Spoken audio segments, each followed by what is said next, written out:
and excited to be here tonight to speak to you about a brand new event for the town of Aurora. In celebration of Canada's 150th birthday, we are proud to announce Aurora's Youth Innovation Fair. This event marks a significant expression of support for positive youth development and in the future for our community. Aurora's Youth Innovation Fair is an opportunity to aid in the development of key skills such as creativity, problem solving, communication, and teamwork amongst youth. The fair will encourage youth to share their ideas and allow them the chance to be recognized by their peers and the wider community. It is also an opportunity for young leaders to take a spotlight role showcasing future change makers. This event has been generously sponsored by the Rotary Club of Aurora and State Farm Insurance. Their support of youth in our community and innovative programs has been exceptional. The fair is an exciting and relevant addition to our current lineup of Canada 150 events. This year, the Government of Canada launched Innovation 150, a national celebration of past, present, and future innovative people, events, and ideas. Aurora's Youth Innovation Fair has been listed as one of the events on the initiative's website. The town of Aurora is a proud supporter of youth engagement and is a designated youth-friendly community. Hosting a Youth Innovation Fair allows us to engage a wide demographic of youth in creating positive change in our community by nurturing the development of innovation and entrepreneurial skills. When we encourage youth to think critically about community issues and challenges, we empower them to make a difference. The fair also presents an opportunity for the community to come together and celebrate youth accomplishment and show their support for their community. It is no secret that the job market is changing rapidly, and youth are being required to continually build diverse portfolios of skills to gain even entry-level jobs. It's not only just employers who are noticing a lack of training on critical thinking and problem solving. Youth are aware of the gap in learning and are beginning to seek out alternative means of gaining knowledge and experience. We as a community must do our part to encourage youth to build critical and innovative skills. Youth can apply for the fair by completing and submitting an application by Wednesday, November 1st. Applications can be downloaded from aurora.ca/youth events or picked up from the Aurora Family Leisure Complex or the Stronach Aurora Recreation Complex. The event itself will take place on Wednesday, November 15th from 6 p.m. to 9 p.m. at the Aurora Family Leisure Complex. The fair will be open to the public from 6 to 8 p.m. to explore the ideas and inventions. Judging and presentation of the awards will take place from 8 to 9 p.m. The fair will be open to all youth ages 9 to 17. Once registration has been completed, participants will be assigned to their relevant age category, either junior from ages 9 to 11, intermediate from ages 12 to 14, or senior for ages 15 to 17. We are excited to announce that prizes and awards will be given out to each age category for a top prize of most innovative and 2 honorable mentions of community leadership and eco-friendly. We are grateful for the support and endorsement from the Canada 150 Advisory Committee, as well as the overwhelming support from the York Region District School Board. We have been collaborating with York Region District School Board as part of their Digital Literacy Technology Program to promote the development of innovation-based skills in York Region students. We developed a niche marketing plan which is directly and indirectly focused on engaging students. To give you an idea of our approach, we will be making several classroom visits and working with a school board liaison to make sure all students hear about this exciting opportunity. We are also very excited to announce that we have already begun to receive applications for this event. We are grateful to our judging panel, which does include Mayor Daw. We are excited that this panel represents a strong cross-section of the innovation community. On behalf of the Special Events and Youth Divisions, we invite members of Council to come out on November 15th and get a glimpse of the future through the ideas of youth and their innovative creations. Thank you for your time, and we hope to see you all on November 15th, celebrating youth and their innovative ideas. Thank you. Could I have someone moved to receive? Councillor Humphreys, who's seconded by Councillor Tom. Are there any questions, Council? Comments? Councillor Humphreys. Oh, I should be looking on the board. Oh, sorry. Thank you, Mr. Chair. Thank you very much. Thank you so much. Sounds exciting. It's our first ever innovation fair. Are there age limits? You may have said that while I was out in the hallway. For children, for youth to. So, through the deputy mayor, Mr. Abel, through the mayor, there is only an age limit of 9 to 17. Perfect. Perfect. Excellent. That sounds exciting, and I love the opportunity of more youth engagement. I think it's absolutely the right thing to do. Thank you so much for coming tonight to share. Great stuff. Thank you. No further comments or questions? I'll call for a vote. All those in favor of receiving? Opposed? That carries. Thank you very much, ladies. Thank you very much, John Franco, the other gentleman, for coming out. Thank you. Okay, so we have another delegate.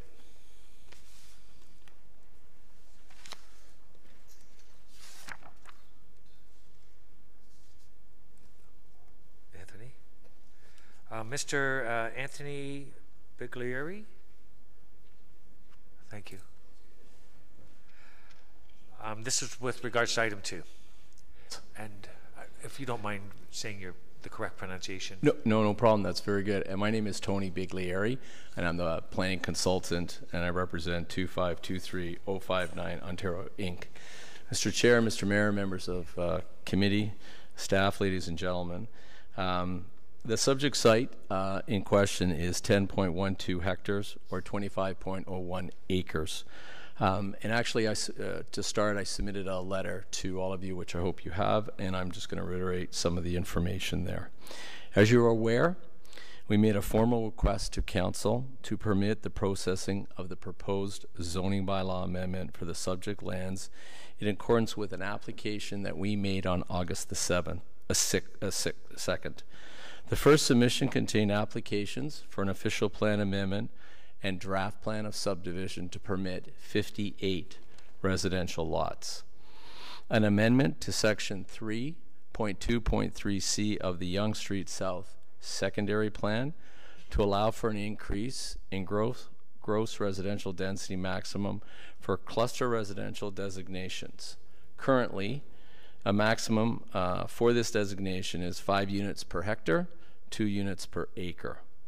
We made the amendment to permit an increase to 5.7 units per hectare or 2.32 units per acre.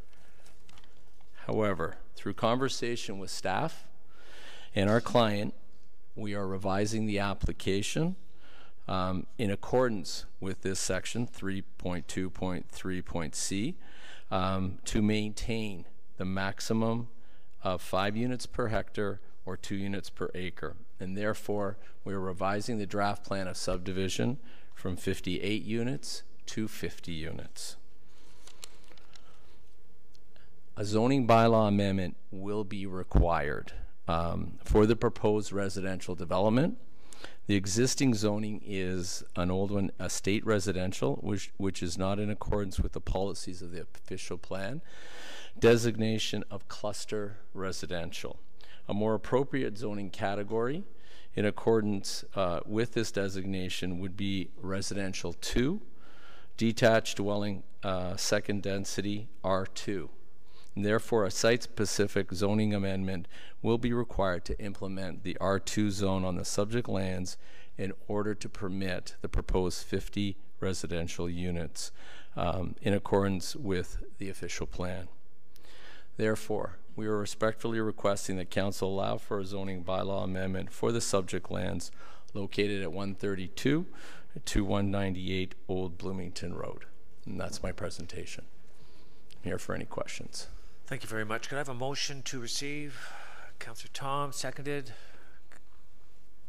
Councillor Kim. Are there any questions? And I see Councillor Maracas. Thank you, Mr. Chair, through you to the delegate. If Council was to accept receiving of this application, what assurances are there that an OP amendment wouldn't come back forward at a later date looking to increase that density again? We are in discussions with the planning department. We will make that. Actually, I can tell you that we have a plan. We've made the revision. We've submitted it to the clients. We're just waiting to hear back from them. We should be hearing back from them today, tomorrow. We will have the submission of the revised application before the end of the week. Okay, thank you. So before council, okay. Any other questions? Seeing none, I'll call a vote. All those in favor? Opposed? Carries, Mr. Clerk. Thank you very much, Ms. Biglari. Now, our next one is Mr. Hall from the Planning Partnership. Our next delegate is Mr. Bruce Hall from the Planning Partnership. And with regards to item R2, the very same one we just heard. You have 5 minutes, Mr. Hall. Thank you, Mr. Chair. Good evening. My name is Bruce Hall. I'm a partner with the Planning Partnership. I'm here to speak to a matter that relates to the town's use of the provision under Section 34 of the Planning Act regarding the 2-year timeout, which is being implemented with the new zoning bylaw. Our request is for you to receive a zoning bylaw amendment application for the site at 15356 Yonge Street in downtown Aurora for proposed infill residential use. It's a 0.65 acre site on the west side of Yonge Street, north of Wellington. It will include the retention of the existing historic Knowles Redmond house as a standalone feature, as well as a new 5-story, 37-unit boutique condominium apartment building to the rear. At the General Committee meeting 2 weeks ago and at Council last week, I heard a number of concerns with issues regarding these types of applications coming forward. My approach here tonight, in addition to the letter that I submitted to staff, is to respond to those issues. First of all, there's a very long proposal history and an in-depth consultation process that has occurred with this application over the last 18 months. Between March and November 2016, we had 5 key consultations with planning staff on an informal and formal basis. We met with the LSCRA. We also met with the Aurora Historical Society to present the proposal to them and discuss it as it relates to their property. The next point is we have an awareness and a very deliberate approach to the zoning bylaw review process. We're not a Johnny-come-lately to it. We met with staff. We discussed it during our initial consultation. We confirmed that we would require an owner-initiated amendment and not be addressed through the review process. During the application process, we reviewed each bylaw, the associated staff reports, and we took some comfort in the fact that staff were recommending that council not implement the timeout provision. However, that was changed to only exempt ICI and Committee of Adjustment applications. My next point is that it's very important that it be acknowledged and considered that this proposal conforms to and implements the official plan. It's within the promenade, the downtown shoulder and promenade general designations. Wellington Young identified as strategic areas planned to accommodate new growth through intensification. I'm not keeping up with my slides here. Sorry. The objective for the downtown is for a highly mixed use and pedestrian-oriented environment to support the downtown, and forms of development that are permitted include single detached up to apartments with a maximum height of 5 stories. From a policy perspective, in my opinion, a key consideration whether council should accept this proposal, they should ask, does it conform to the official plan? And yes, it does in our view. And does it require an official plan amendment? And no, it does not. There has been significant time and resources invested in advancing this proposal. We've prepared a number of reports. I'll show you a pile right here. They are ready to go. The investment in these reports is close to $250,000, and the value in these studies is really related to the development proposal and nothing else. The next point speaks to this being a legitimate development proposal. The applicant has been hard at work for more than 18 months now. We were delayed by a couple of reports by a couple of weeks. We had a complete submission package before the town on July the 10th, 2 weeks after the bylaw was adopted, and we were advised they were unable to accept it because of the changes that had been made. So this request is a bona fide development proposal and not just a placeholder for development, and it's evidenced by the amount of work that has been done and ready to submit as soon as tomorrow morning. Lastly, The applicant and the consulting team have been working in good faith with staff and other agencies for months to advance this proposal. Thus, it seems fair to accept a proposal that can demonstrate to have already been in progress for a period of time. In being fair, it is my view that there's no prejudice to the municipality and the planning process by accepting an application, as there's no formal or informal endorsement as a consequence. Once an application has been accepted by council or committee, the normal legislative planning process under the Planning Act will kick in, and the application will then be subject to all normal meeting notice and decision-making provisions under the Planning Act. Thank you very much. Thank you, Mr. Hall. Could I have a motion to receive the delegate, please? Mayor Daw, seconded. Councilor Marakis. Are there any questions or comments or questions to the delegate? I see Mayor Daw, followed by Councilor Marakis. Mayor Daw. And I noticed the list came up with my age of 36. And Councilor Marakis is 22, so this is a good night. Thank you, through you, Mr. Chair, to Mr. Hall. And I am aware that this project has been going on for quite a while, and perhaps one of the areas that we could have been better at addressing as we went through these changes was a transition policy that we didn't really put enough attention to. So do appreciate you coming forward. This is really with respect to your position with the planning partnership and how the planning partnership was involved, well, was the main driver of, from a planning perspective, of the Aurora Promenade study, and the planning partnership as our control architect for buildings in that area. So I'm just, if I could get your perspective, please, on how this proposed development would fit into those criteria, into the Promenade plan, and just give a sense of how that fits, and I think it would help me better decide in terms of whether or not to accept your proposal to bring your application forward. Thank you. Certainly, through you, Mr. Chair. It is my opinion that this proposal both conforms to and implements the intent of the Promenade Plan and the Downtown Shoulder and the other designation. It will, engage, provide for more population downtown. I believe it's a sort of a very strong architectural statement. It preserves heritage, and we've been seeing opportunities for the promenade to be realized, but they're not happening maybe as fast as we would have liked, and this is an instance where I believe it will. As a matter of fact, when I was approached to work on this site, one of the criteria was it has to conform to the plan. I can't work on it if it doesn't. So that was the beginning of my involvement, was to make that statement. Thank you, Mr. Hall. Councilor Marakis. Thank you, Mr. Chair, through you to the delegate. You mentioned that this isn't, the applicant's not looking to put this forward as a placeholder for development. I believe that this specific property already had an application that came forward actually quite a long time ago, and it actually seemed to be as a placeholder. So I'm just curious, what assurances would we have that if we accepted this, and if this ultimately did end up passing, that this would not become a placeholder at the end of the day? Mr. Hall. Through you, Mr. Chair, I understand your concern. The previous development application was put forward by the owner of the property, Mr. Bruce Sprague at the time. He's not a developer. He had gone through a number of discussions with a lot of builders and developers, and I can't put a specific reason as to why it didn't happen, but it did not.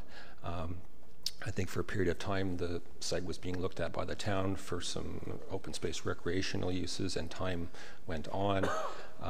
In this case, it is now an application which is being done jointly as a joint venture with a builder developer team, and a very significant amount of investment has taken place, so I have a greater degree of confidence that they're going to follow through on it.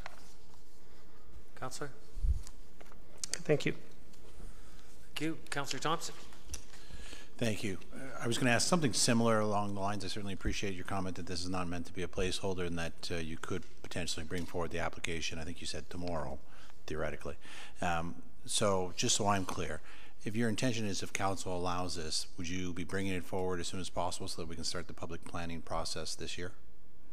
Mr. Hall? Through you, Mr. Chair, indeed, everything is boxed up, ready to go. We were at the door, and we were advised of the inability for council to accept this. We had a check written, everything was ready to go, and that remains the situation today, tonight, and I guess it would have to wait till actually council, about a week or so from today, we would be back in, and for sure. Yeah. Thank you, Mr. Hall. Seeing no other further questions, I'll call for a vote. All those in favor? Opposed? That carries, Mr. Clerk. And our final delegate today is Jennifer Bentley.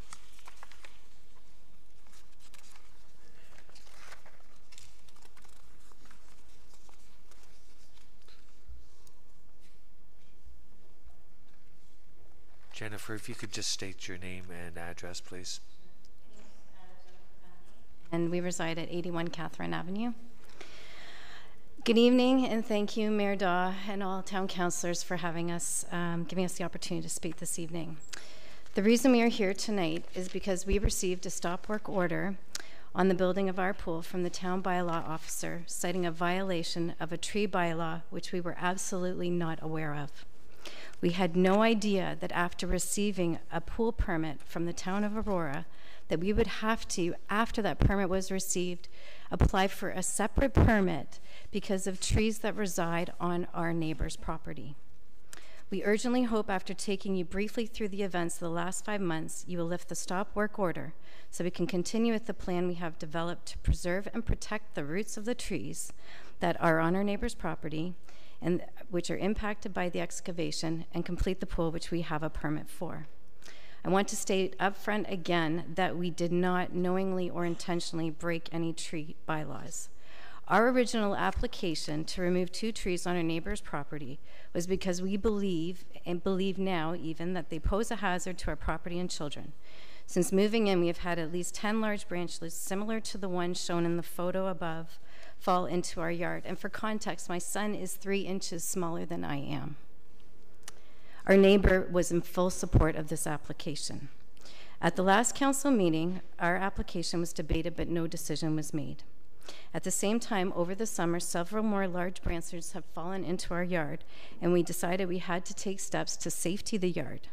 We worked with our neighbor, we worked with the town arborist and our own arborist to remove the branches that were completely overhanging the yard and roof to improve the safety, and this work was done on September 7th and 8th. While they were being trimmed, a bylaw officer entered our property because of a complaint we were cutting down trees, which was incorrect. We were only trimming them, and after the bylaw officer checked with the town, it was validated that we had followed all the appropriate steps. Separately, and prior to the tree application, on May 1st, we received a pool permit from the town of Aurora, and after several months of planning the backyard with Griffith and Mayfair pools, combined with improved weather conditions, we started excavating the pool on Friday, September 15th at 9 a.m. After the digging was complete, the same bylaw officer came to our house at 5 p.m. and told us that someone had complained we had violated a tree bylaw and ordered us to stop work. She posted a car in front of our house on a Friday night for 3 hours and then came back at 8 p.m. with an emergency stop work order because the town arborist had deemed that we had caused injury to the 2 trees on our neighbor's property, the same ones that we had worked to trim the week prior. We had no idea that we had violated a bylaw because the pool permit has an official stamp that clearly states, "This permit has been reviewed for compliance with the Town of Aurora bylaws and other applicable legislation." We recognize the importance of the trees, and we have a plan to invest thousands of dollars to protect the roots of the trees, provide deep fertilization over the course of several years, and to install a barrier to encourage new growth, which we have not been able to implement because of the stop work order. And as a result, instead of the roots being exposed for 12 hours, it has now been 5 days that they have been exposed. We have watered them continuously over the course of those 5 days, but there's no doubt that this delay has caused additional injury to those trees, which is deeply concerning. We have been upfront about our intentions in our backyard. We have complied, secured, and paid for all necessary permits. We worked with the town to try and make our backyard safer by trimming the most ominous branches. We believe that our actions from day one have demonstrated that we've made every reasonable attempt to follow all of the town bylaws every step of the way. Our desire this evening is to have the stop work order lifted so that we can implement our action plan immediately to preserve and protect the trees in question and finish building the pool, which we have a legal permit for that clearly states it is being reviewed for compliance and with the Town of Aurora bylaws and all other applicable legislation, so that we can have a safe backyard that our children can enjoy for many years to come. Thank you. Thank you. I'm going to ask for a motion to receive. Councillor Humphreys, seconded. Mayor Daw. Are there any questions, comments? Okay, Mayor Daw. Thank you, Mr. Chair, and through you to the delegates. Thank you very much for coming. See, it's not as intimidating as it looked at the first time, right? So you did very well. Thank you. And you and I have chatted, so I think that should be well known up front. And I can certainly appreciate the frustration you've gone through, because I've been having some discussions in the town, and there seems to be conflicting places to look as to where you should go next. So at the very least, we need to do some work on our part in terms, I think, of presenting a more cohesive set of information to residents like yourself. And I do just wanted to confirm one thing. You did say, I understand, that you had conferred with your neighbors on Center Street. That's the house that's right behind you, because originally you had talked to them about removing those trees, and they were in agreement. Did I understand that correctly? That's correct. Yes, since they were supportive even before we submitted the application back in May. And they have since been in support. That didn't happen, or it hasn't happened anyways at this point. They were in support of the tree trimming that you went through. Yes, they worked with the town arborist and our arborist as well. Okay. Thank you very much. And they shared the cost, actually. Okay. Thank you very much for coming. We can rule out that they weren't the ones that complained. Okay. Councillor Humphreys. Thank you, Mr. Chair, and thank you for coming this evening. Does this ever sound frustrating? I feel really bad for you guys, and I'm sure there's some concerns that we need to address. Just from my perspective, what is your next steps? What have you been told is going to happen next from our staff? I haven't been told anything. Absolutely nothing. Nothing. Nothing. And that's why I'm hoping tonight to get some direction, because the stop work order states that it's pending the meeting at council tonight. So the fastest we can do anything related to the trees and the roots is to get back on the schedule with Griffith, which I'm hoping they will do quickly. But we need some guidance as soon as possible. No, I think the thing that we really need clarity on is, was the permit approved and legal? And if that's the case, then all bylaws and legislation are agreed upon. Yeah, thank you. Through Mr. Chair, that's sort of my concern. We approved everything and then we're stopping everything. So we need to look at what happened there and then ensure that this doesn't happen again moving forward. It seems like you were well on your way, you did all the right things, and then this has happened, right? So anyway, I appreciate you coming tonight to make that clear to me and us to understand it, and look forward to discussing in the next item or one. Thank you. Thank you, Councillor. We have a few more questions. Councillor Thompson, followed by Councillor Kim and Councillor Gardner. Councillor Thompson. Thank you. Just thank you for being here this evening. And just for my own clarification, with regards to the excavation work, is the excavation work for the pool completed, or was it stopped midway? Sorry? It's complete. The hole's dug. It's complete. The hole's dug and it's completed. Yeah. Thank you. That's all I had. Yeah. Councillor Kim. Thank you, Mr. Chair. Thank you, Mr. and Mrs. Bentley, for coming out tonight. And I just want to just get clarification for myself. Earlier, we heard this in council earlier this summer, and there was a, I guess, for lack of a better word, a mix-up in terms of the pool building permit, and then later on there were the issues with the health of the trees, and that became an item.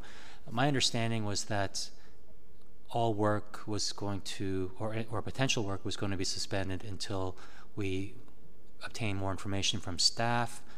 And so when I heard that the pool excavation had begun or completed, it came as a surprise to me because I thought it was clear from the last council meeting that nothing was going to go forward until we get a final report from staff. And so when you said that it was surprising to you that you had a stop work order, what made you think, so my question, what made you think that you were okay to go given the discussions we had in council earlier in the summer? It wasn't made clear to us that all work was to stop at that town meeting, and no one sent us any notification that that work had to stop. I was not aware that that decision had been made at the meeting. I certainly would have been on the phone to everybody if I had thought that that decision was made at council. That was not clear to me. And if that was discussed, I would have thought that there would be some sort of, we've had 5 work orders posted or delivered to our house in the last 3 days. So I would think that in that case, someone probably could have delivered us something to notify us formally about that. We had no idea.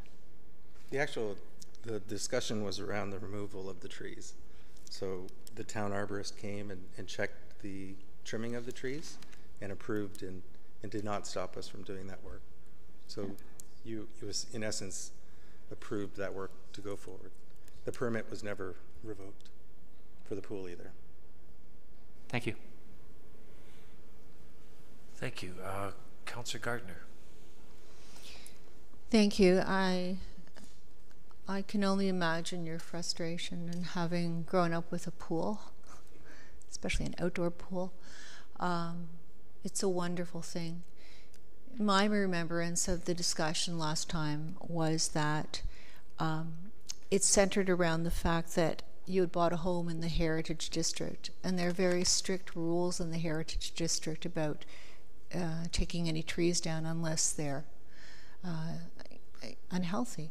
So I believe we asked staff to look into this and check on the health of the trees, because we do know that the digging the pool would damage the root balls of these, especially these 2 large oak trees. It was very clear from my attendance at that meeting that because this was a heritage district, there were specific rules in place, and therefore we had to do some more investigation as a council, and we were waiting for staff to come back with a report, which we have tonight. I actually don't know how there could have been a misunderstanding with that. In my opinion, that's all I have to say. At the meeting, we applied for the removal of the 2 trees. And it was very clear that that was going to be a long-term discussion. And we actually don't want to remove those trees anymore. We have come up with an alternative plan that we think is good for the trees and for their long-term preservation that we want to implement. So that conversation was about removing the trees. It was not about the pool and about the excavation of the pool. That application was to remove them, and we actually decided after the meeting we don't want to go down that path. Let's look at alternatives. So I did not see the 2 issues as intersected. They were 2 separate topics. And we came to the council meeting to talk about the removal. And that was what we left that meeting knowing that you guys were going to go back and review and make a determination on the removal of the trees. At no point whatsoever did I think our pool permit or excavation was on the table. I would have been calling everybody and been completely taking initiative if I had thought that that was even an option. I didn't even realize that. The actual pool permit was, the question around the pool permit was, well, how did one get issued if trees were not to be harmed, right, for us to remove? So the question was around the removal of the trees. So we've decided not to remove the trees, and we'll invest to save the trees, which in essence is what you want. Thank you. That's correct. That's right. Councillor?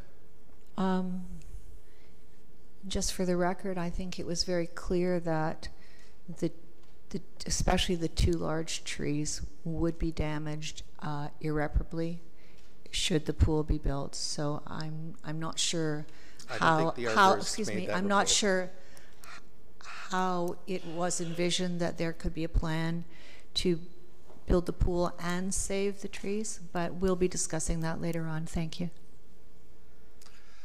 Thank you. Are there any other questions? Councillor Tom.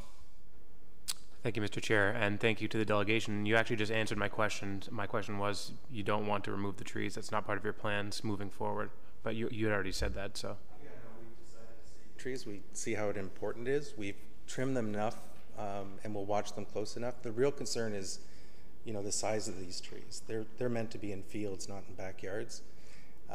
So, you know, they're in the middle of a neighborhood, and they could really hurt somebody if they fall. You saw just that one little branch. So we will work with an arborist and the town arborist. The arborist did not say that the pool will kill the trees or cause more harm, because if that was the case, we're not going to let that happen, because it's our kids that are in the backyard, right? So we'll maintain, watch, nurture, and make sure those trees are safe. Thank you. Thank you. I'll save my comments, but thank you very much. All right, I'll ask for a vote. All those in favor of receiving? Opposed? That carries, Mr. Clerk. That concludes our delegations. I'm going to use this. It's so good. All right, committee, we're going to move to the consent agenda, and Mr. Clerk, I see 2 items. If there is a mover to move that or pull them, moved by Councillor Thompson, seconded by Councillor Gardner. Comments, questions? Seeing none, I'll call it. Oh, Councillor Gardner.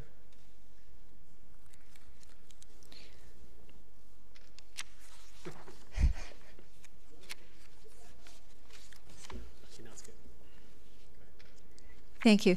I was just wondering if the company that we were thinking of using for the new service connections is a company that we've used before, or we could possibly be using at the moment. Through you, Mr. Chair, to Mr. Ramuno, perhaps. If not for tonight, then for next week. I'd like to know the track record and if they're working for us at the moment. Mr. Ramuno, if you could answer the question, have we used them before, or we bring it back next week for us? Through you, Mr. Chair, yes, we have used them before, and I think they're our current contractor dealing with these service connections. Councillor? Thank you, Mr. Chair, and through you to Mr. Ramuno. Mr. Ramuno, that is their specialty. Mr. Ramuno? Through you, Mr. Chair, yes, it is. Thank you. Thank you, Councillor. Any further questions? Seeing none? All those in favor of the consent agenda? Opposed? I think that carries, Mr. Clerk. We will go to, I think there's first 1 or 2 are present, so we'll just move through the agenda on R1. Would anyone put on the floor item 1? A mover or seconder, please. Councillor, I've got Councillor Kim and seconded by Councillor Tom. Comments, questions?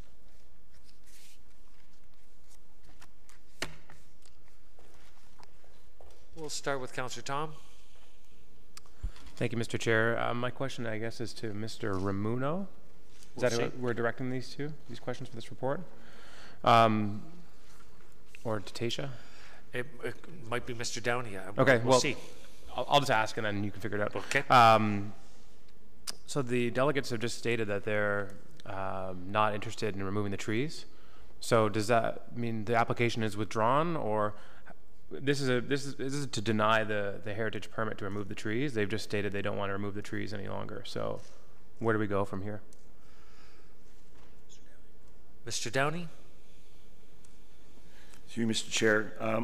With regards to the application was accompanied by an arborist report on the trees that they had proposed to remove. Their own arborist had indicated that if they were going to dig the pool, there was going to be substantial damage done to those trees, and that that any mitigating measures were going to be extremely expensive, and that his recommendation was that there was going to be too much damage done, and the trees would die and have to be removed. We have also sent out our own town arborist to have their opinion on the damage that was done to the trees, and we concur with the report from the arborist, the residence arborist, that we believe there's been damage, substantial damage done to the trees that will inevitably cause the death of the 2 trees. Thank you, Mr. Downey. Councillor? Thank you. I appreciate that, but I mean, they have a stop work order on their pool enclosure, right? And pending this, so this is a colossal screw up by the town, in my opinion, because we've issued them on one hand that everything's been complied with their pool enclosure, and then after they've excavated the pool, it's you know, like I understand if I really don't know what to do with this one. I mean, they're saying they want to keep the trees. The arborist report's saying that that's probably not likely. I don't know. I mean, how do we move forward with this that's in some way conciliatory with this property owner? Because I understand we were waiting for this arborist report, but I mean, this is a tree application, and they were issued a permit. So, what kind of answers does staff have on this one for council? Because I mean, if we don't issue we deny their permit, they have a hole in the ground, and they did get a permit for their pool enclosure. So perhaps a chronology then from how that process is undertaken as to this point from staff. That's comment. Yeah, I don't. I mean, well, we'll see. We'll see how it goes around the table. We've got a few more. Great. We'll Thank see what else other people have to say. I mean, if they're, I mean, the arborist saying that the pool enclosure now will affect the health of the 4 spruce trees, but it's already been dug. Like they said, it's been open for 5 days. So we'll see what other people have to say. I mean, I just don't know how council moves forward from here without screwing these people over. Fair comment. Councillor Humphreys. Thank you, Mr. Chair. And I agree with Councillor Tom. What are our next steps? I don't think we're going to solve it tonight here. The tree application, I mean, they came to us and now they don't want to remove them. So what are our next steps? Going to ask someone to step in. Who's going to take the lead on this and make, you know, next steps so that the residents know what they can expect, what they can. Ultimately, we want everyone we don't want to harm any of the trees, and we certainly want to allow the residents to move forward with their pool because we gave them the permit to go ahead and do it.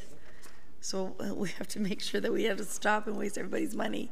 So what's our next steps? I'll ask our CAO, Mr. Nadarosny, to reply, if that's okay. Through you, Mr. Chair. So certainly it's a unique situation. With the application in effect being withdrawn for the removal of the tree, we still have a bit of a difficulty because there is destruction, or we have yet to decide if there's been destruction of the tree. So I would suggest that in the interest of bringing this to something that council can actually consider, that perhaps the item be deferred back to staff to get a report from the arborist on what has been done at this point to the tree and whether we're looking at destruction or not, and handle it that way, because it would seem to me that the actual application to remove the tree is in effect being withdrawn. So there still are provisions of the bylaws that exist that relate to destruction, and so we have to kind of get past that, and that's probably best done with our staff and the specialists from the residents. As soon as possible. Okay. Thank you, Mr. Carry on, Councillor Humphreys. Yes, Mr. Chair. So what I'd appreciate is, if that's what we're going to take it back to staff, that it gets done really quickly. I don't want these people waiting 2 or 3 weeks. Like, if we can get this done really quickly, the next day or two, understand what the next steps are, have someone review the damage of the tree. Does it need to be removed now? Can it stay? And then how can they move forward with finishing their construction? Because I don't want this lingering, and we need to maybe take a look at this one as an example for future so that we don't run into this again. Thank you, Councillor. Councillor Marakis. Thank you, Mr. Chair. I fully understand and appreciate within the provisions of the bylaw when it speaks to destruction of trees, but we're also hearing that every day that the root system basically stays open, it basically is worse off for the trees. And so I think the longer that we wait to make a decision, the worse off this whole situation becomes. So I guess through you, Mr. Chair, to Mr. Nadarajah, can we get this information by next week? I mean, we would have to wait to ratify this decision anyways, whatever we made tonight. So is it possible to get this information that we're seeking for next week? Mr. Nadarajah. Through you, Mr. Chair, we'd do everything we can to get that done by next week, yeah. Okay, thank you. Councillor? And then I just have a couple of general questions. I'm looking at this whole situation, and we issued a pool permit, and I'm just wondering through you to, I don't know if it's Mr. Ramuno or it would be Mr. Downey. Mr. Ramuno is shaking his head, so Mr. Ramuno, if the homeowners never looked at the removal of the trees and never came to Heritage and never did any of that, and they just applied for the pool permit and it was accepted, would this even be in front of us? Would this even have come back? Would there be any issues? Would they have been able to dig and basically there would have been no issues at all? Because, I mean, we obviously approved the pool permit, so I'm just wondering how it would have happened, how it would have rolled out in essence if they never wanted to remove those trees to begin with. Mr. Ramuno, and just for the record, he was nodding, he wasn't shaking. So, through you, Mr. Chair. Again, so they did apply for a pool and permit and enclosure of the pool, and that was issued. I mean, it was after that fact that they became aware of our tree bylaw, and being in the conservation district, they require council's approval to remove any trees. So, of course, if there were no need to remove any trees, they could have proceeded with their construction of their pool and eventually their enclosure. The one thing that a bit of a gap administratively, internally, and we've dealt with that since this application, that within our conservation district, now that we have a new bylaw that restricts any removal of tree permits without council's approval. Anytime anyone is coming forward with a building permit applications, we always flag those, but with these pool permit enclosures, we are flagging them to ensure that if they are within our conservation district, the applicants, before the permits are issued, if there are any trees in the rear yard, that they're aware that if trees need to be removed, there's a process involved with respect to submitting an application and coming before council. Thank you, Mr. Ramuno. Councillor? Thank you. And so just briefly, I think that as we heard, there was a bit of a mix-up. The permit was issued. Staff have rectified the problem moving forward. I mean, I'm looking at this, the hole's dug. The root system is in danger as the longer it sits open as it is. Personally, I don't think there's any other way we can move forward other than to allow for this to lift the stop order and allow the pool to continue. That's, in my opinion, that's what I think. Thank you, Councillor. Mayor Daw. Thank you, Mr. Chair. First of all, I think that what we have on the floor is irrelevant because they've withdrawn their application. There's obviously an issue. And I think you can safely argue that anybody, my responsibility as the owner, as the holder, pardon me, of a driver's license is to know the provisions of the Highway Traffic Act. And the reality is, I don't. And probably most other people don't either. And you can safely say the reality is if you've moved into an area, your responsibility is to know what's going on there. But there's many other things going on in all our lives. We had a robust discussion on this at the committee meeting on July the 4th. That's when this came before us. And the stamp that says the Town of Aurora Planning and Building Services Department, I don't have my reading glasses, has been reviewed for compliance with the Town of Aurora bylaws and other applicable legislation. Permit number 2017-0707. So this was issued 3 days after we had the rather robust discussion. So if I'd received this, I probably would have gone ahead too. So there's quite obviously a complete lack of well, no, I won't say that, that's not fair. There's a lack of clarity as to how we should go forward on this. And I would contend that the fact that it's dug, whether or not it should have been dug is almost secondary at this point. It is dug, and I visited the Bentleys. They have burlap over the roots, and their kids were out on a regular basis soaking it. So they're doing what they can, but the longer it stays open, I agree with Councilor Maracas, the worse it's going to be. So do we have some culpability in terms of this? Should we be doing whatever we can to move this along as quickly as possible? And we don't ratify this until next week. That's another week that the tree roots are exposed, further damage to the tree.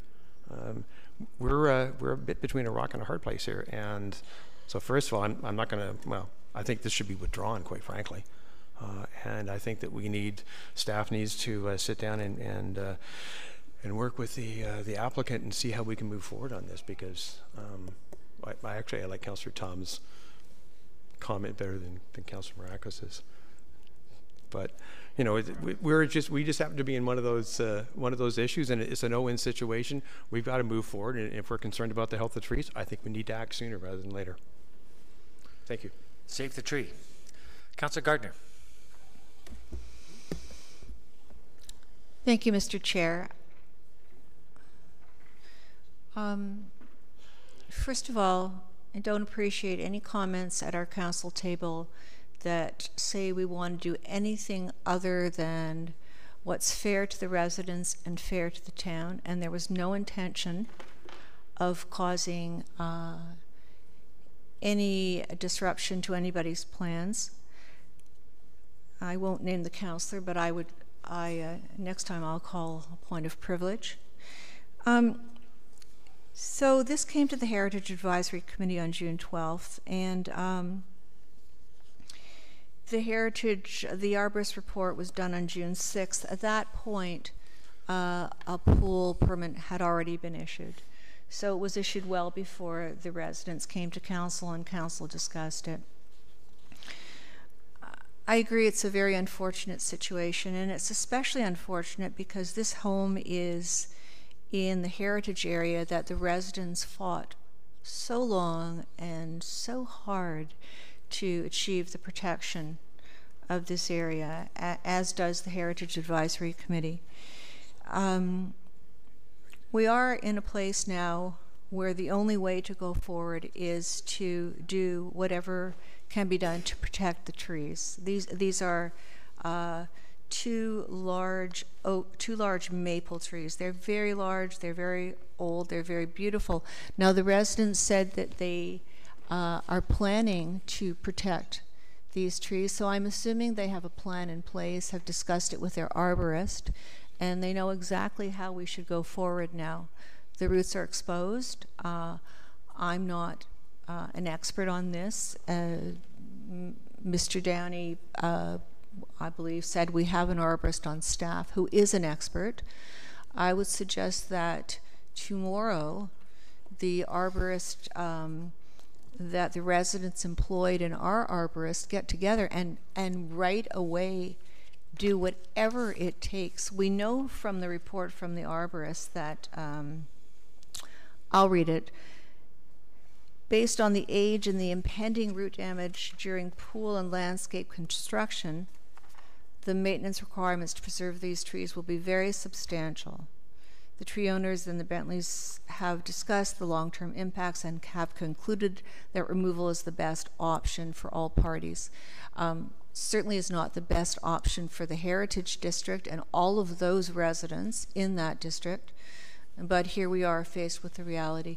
So through you, Mr. Chair, to Mr. Downey, Mr. CAO, can somebody undertake that tomorrow that the arborists will be involved with a plan and actually putting it into effect tomorrow of how the damage to the tree can be best mitigated at this point? Mr. Seo, would you like to answer that, perhaps? Oh, I'll ask him. Mr. Seo? Mr. Denny, what can our staff person do? I'll ask Mr. Downey then. Thank you, Mr. Chair. We're happy to certainly have staff go out and have conversations with the residents and their arborist and have our opinion. I would ask, though, if council's understanding is that under any circumstance, the pool construction is commenced, because if the report comes back that the best way of saving the trees is to fill the hole back in and not put a pool there, I assume that that is not the direction that council would like to take. And that you're looking for mitigation measures that would still allow a pool to be constructed. Thank you, Mr. Denny. I could only speak for myself. I would like that hole filled back in, and in the process have the roots protected as much as possible to ensure that these trees live, but that's not going to be the will on council. So perhaps through you, Mr. Chair, to Mr. Downey, the residents have mentioned that they have a plan, or that they've planned to protect these trees. So perhaps we can find out what that is and follow through on that, because I mean, every day is a day closer to the destruction of these trees. I don't want to wait till next Tuesday. Perhaps you could just affirm that you could do that tomorrow. Thank you. Do their best. Thank you, Councillor. I've got Councillor Thompson and then Councillor Kim. Thank you. My opinion is similar to most on council in terms of the concerns over the process and what the next steps are. So I'll look forward to seeing that information between now and next week. And certainly it's good to hear from Mr. Ramuno that we now have a new process in place to avoid what has transpired. It's certainly troubling to see that, you know, based upon the stamp that was presented, that, you know, from our perspective, there was compliance, and now we've learned that there isn't. I guess my one question, just for clarification, I know we spent a lot of time talking about the two major trees, but originally the permit spoke of 6 trees on the property. What's the status of the other trees, through you to Mr. I guess Downey? Mr. Downey? Through you, Mr. Chair, that's actually in the report, and they had identified that there were some white spruce and that they weren't in the best of conditions, and that the 2 trees that there was no objection to having those removed, but that there was going to be certainly a concern with regards to the red maples, and that's where the main destruction was taking place. Thank you. Thank you. Councillor Kim. Thank you, Mr. Chair. You know, at first when you look at it, it sounds very confusing. And it's unfortunate that there were some mix-ups, but you know, I kind of like to clarify things by looking at the order of operations. And if I get this right, there was an application for a pool for a residential area that was applied for. It was approved by the town, and then a tree removal application was put in, and that was reviewed by Heritage Committee, and then it came to council. The tree removal application was removed. Their arborist and our own arborist stated that any digging or construction of a pool would jeopardize the health of all 6 trees. The pool went ahead and got dug and is completed. So it's yeah, that kind of straightens things out a little bit for me, but I think now, I guess it's neither here nor there. You go back to the first operation, which was the building permit was given out, and it seems that however this was intended, the pool, in my mind, should be built. And if health and safety was an issue, and it seems clear that 1 or more trees were damaged, my thinking is let's just let's have them apply for the tree permit, and or if that's even necessary now, and just have them do what they wanted initially and remove all 6 trees for health and safety purposes, because everyone's already given the indication that it's the structure has been compromised. So I don't know why we bother spending more money on this or arborist studies and this coming back and taking up our time. It's clear that the pool is going to be in, and at this point I'm all for that. And the trees, they've been compromised. So my view is let's move forward with the residents' original plan and get this done. Thank you. Thank you. We've gone around once, and I'd like to ask a few questions, if I may. Mr. Downey, the maple trees, what kind of maple trees are they? Mr. Chair, they're red. Say again? Red maples. Native red? Red, R-E-D. I think they're called native red. But Acer, whatever, I think it's called the native red. Okay. And they have a lifespan typically less than, say, a sugar maple and silver maples, because they seem to glow red and then mature, and then they suddenly just die. It's just the way they are. I do remember that when we were doing sidewalks on Spruce Street, we cut the root beds onto the trees. There was a big kerfuffle. There was concrete dust on half of the trees. I reviewed it myself, Mr. Mayor. I'm sure a lot of us did. And years later, they're perfect. I can't believe it. It was so close to the root ball. I have been in the industry. I did transplant of big trees. We would go into the wild, sever the root systems, pick them up in a root ball, transplant. There is a way to mitigate damage. So if there's a method to dig by a tree and then add the fertilizer and the stakes and the water, that could probably be introduced if you were going to dig near those big trees. And that's what's missing in all the reports. So if you were to do nothing and dig, you could do damage, and the arborist would say so. But if you asked an arborist, well, we were to dig, especially in the business I was in, which was tree transplanting, is there a way to go close to these roots and mitigate it? And by mulching it and watering it and staking it with fertilizer and doing it at certain times of years in the fall, better than the hot sun in the summer, would the survival rate be that much more increased? I would agree with that, and I would encourage going to a tree transplanting to get that opinion. They're experts and have been doing it for 40 years. So there is a way to do it, and also a method to enhance the opportunity, and that's exactly what I heard from our from the delegate. And you know, the native reds are beautiful trees. They're very hard to come by in the tree transplanting business. They were the most sought after. But in all cases, trees are allowed to be removed everywhere, and we do plant them, and that's been allowed for generations because trees do regenerate, and we've seen that in every neighborhood in the GTA, in fact, everywhere in this part of North America. You go in and you remove trees, you build homes, you plant trees, and 40 years later you've got a beautiful canopy. It's a normal course. We did great work at the Northeast Heritage to preserve the neighborhood, and it was our council last term, or perhaps it was this term, that introduced heritage trees into this area. It wasn't the residents that came forward and said, we want to save these trees, don't allow any of us permit. It was this council that decided it. We also went and said, instead of 4 trees, it's only 2 trees. So that was strictly on us, based on our understanding of letting our residents know that we really care about trees and we will protect them. My comment, whenever it's trees with council, this Aurora Council, it's always really difficult. And I think I mentioned this back in July when we talked about it.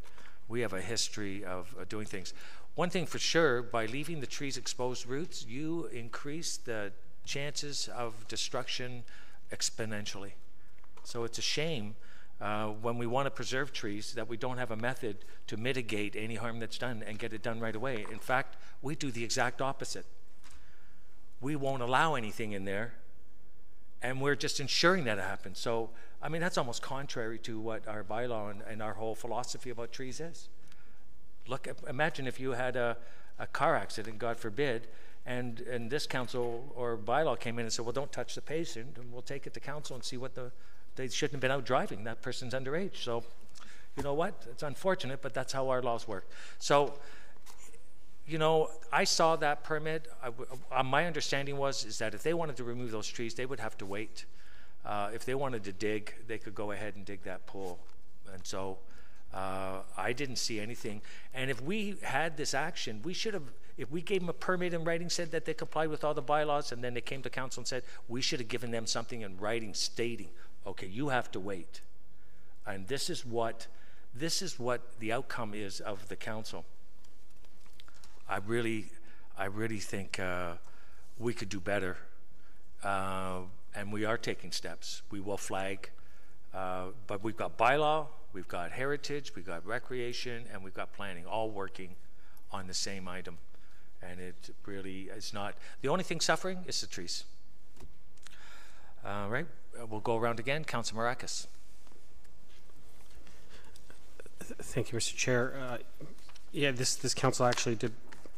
I think you're right. It was this council that looked at protecting the trees in the Heritage District, and I believe it was Councillor Gartner that ran with that one and put that forward. So, thank you, Councillor Gartner.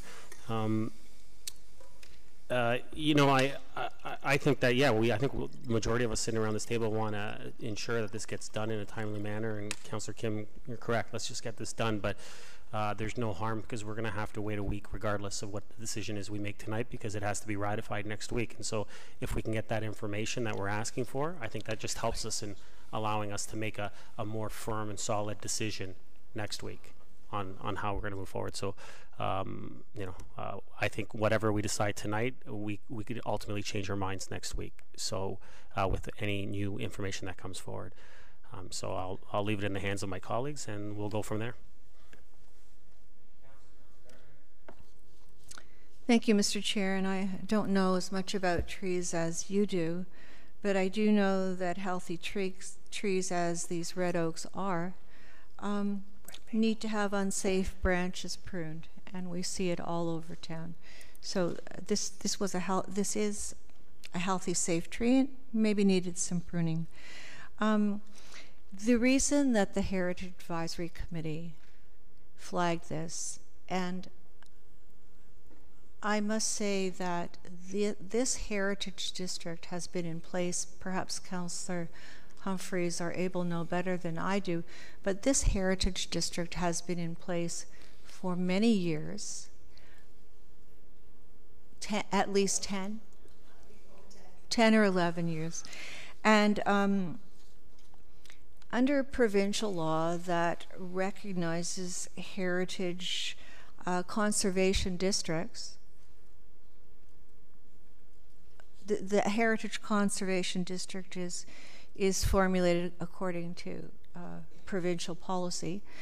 And one of the things this district plan says is that mature trees should be preserved to the greatest extent possible, except where removal is necessary due to damage or disease, to ensure public health, not a property owner's health. They're responsible for removing damaged limbs themselves. So that is the crux of this issue, is that we're in a heritage conservation district. It's very important that we follow the plan that is in place, the plan that is allowed by the province.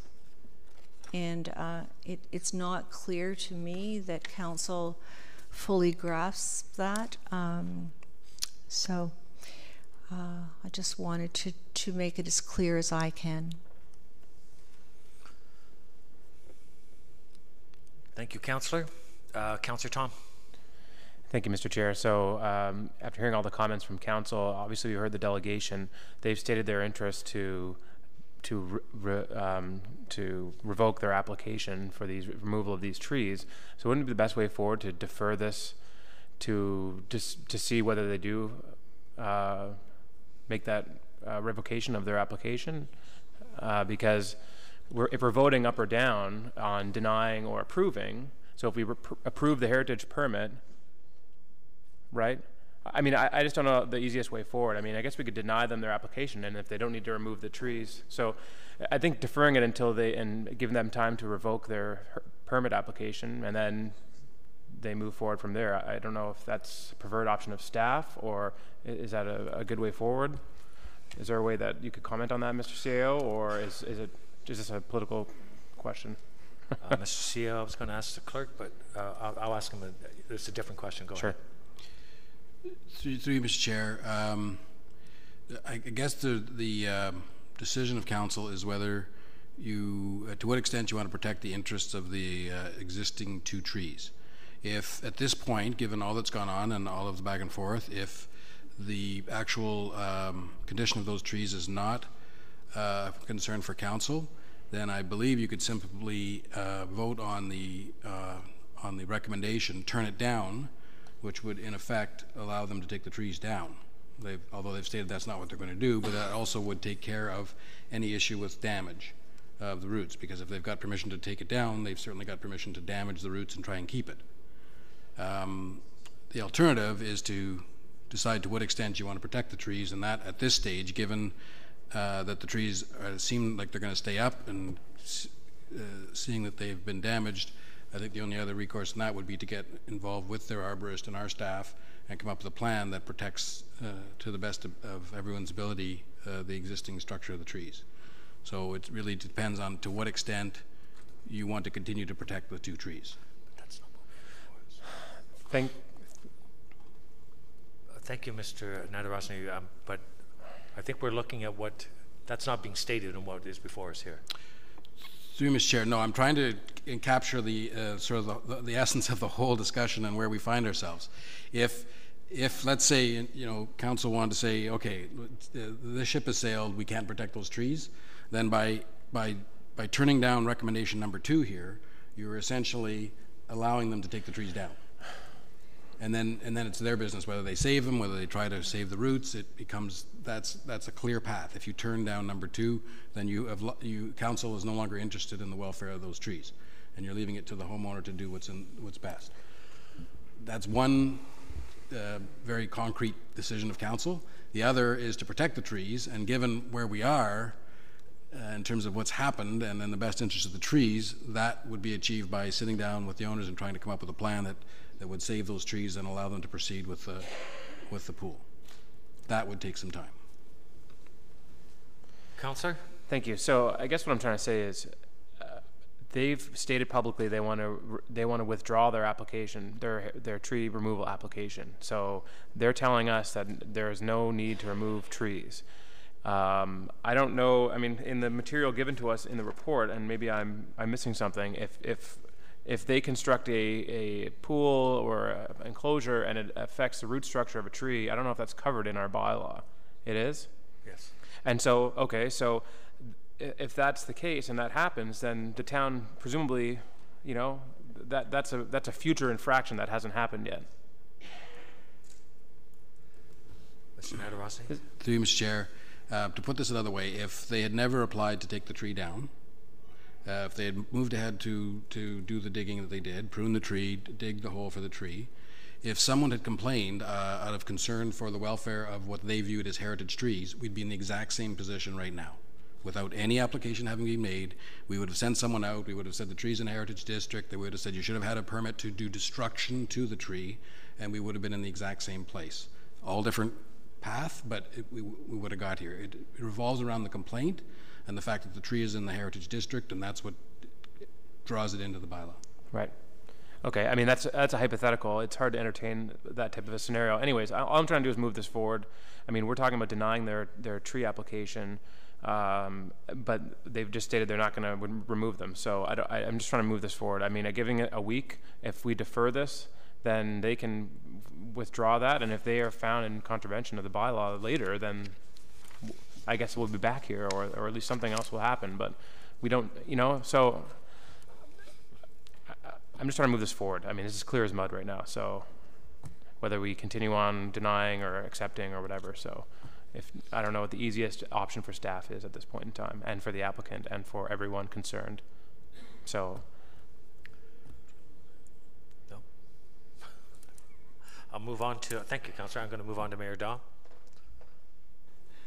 Councillor Tom's got all the good phrases tonight. I'm surprised we haven't devolved into a discussion on property rights. We'll get there. Because people did go on the property. First of all, there is still a permit application, I think that's required. Mr. Downey, correct me if I'm wrong, because 4 of the 6 were approved. So I don't know if that was already handled in a separate application or if it's involved in this one. So I think there would have to be some fine tuning there. Mr. Downey? Mr. Downey? Mr. Chair. Through you, Mr. Chair, you're correct. The application is for 6 trees. However, with the arborist report, the question was asked, do we have an objection of the 4 trees? And no, we don't have a major objection to the 4 trees. The arborist report supports that. However, the main concern is the 2 red maples. Right. Thank you, Mr. Downey. So I would suggest, Mr. Chair, that we need to, we'd probably, if the proponents are still interested in attempting to save those 2 trees, that they modify their application as opposed to us turn this down. We could just defer this till next week, which would give them time to put a new application in, I would think. Mr. Clerk, is that legally or procedurally that works?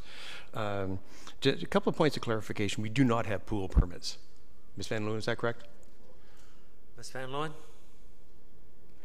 Through you, Mr. Chair, that's correct. It's a pool enclosure permit. We have a pool enclosure permit. We do not have a pool permit. The other point I was going to make is, quite frankly, this rests on council. This confusion rests on council, not on staff. It's because how we've directed council to work. Because, quite frankly, if anybody who was at the JOC open house on Saturday, we were giving away these teeny tiny little cute pine trees. And if I took one and planted it in my heritage property, that would now be a heritage tree, and I could not take it out because it's a tree. So we, council, needs to provide far more clarity on how we do things. So it's certainly, you know, if it's, I don't want staff to think that that we're berating them for anything. They're doing what they've been instructed to do. I just don't think we've given them very clear instructions. So I think at the very least, we would defer this to next week. As has been mentioned a couple of times, committee councils next week would give the applicant an opportunity to change their application for just the 4. Removal of, of the 4 trees, the 4 pine trees, not the 2 trees. And I think it would be appropriate to have them state in writing that they're going to do what they can to save the 2 trees.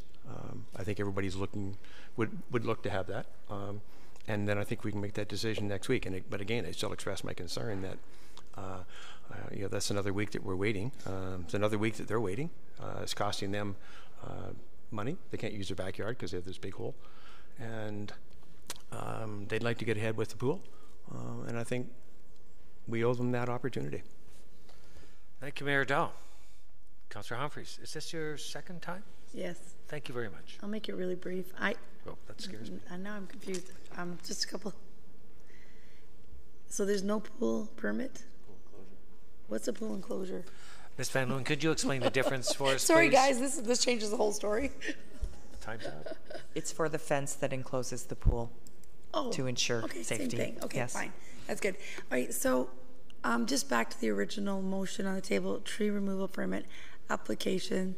The Heritage Advisory Committee saw this and they wanted it, and staff reviewed it, and staff is supporting the denial of the tree permit. So I'm in support of that. And if there's damage to the trees eventually, then isn't there another process to that? So we could move forward with this. It's not going to change anything, right? We're going to protect the trees. They're going to stay there. The owner's kind of nice. They want, turns out that we can keep them. If there's damage now, that's a separate issue, not even here with us tonight. There's a work stop permit. There's all these other things that are going on, but they're not before council tonight. What's before council is the original application, and the Heritage Committee did say, no, we'd like you to keep those trees. It's part of the heritage area, and staff is supporting it. I would say let's just vote on this, and then the other issues that are going on that we're not aware of can be dealt with staff. Is that, am I way off the wall? Am I not looking at this properly? Because how I see it is there's new information that came before us in the last week that we didn't know. So maybe we just address what's before council, and what the owners are dealing with can be held.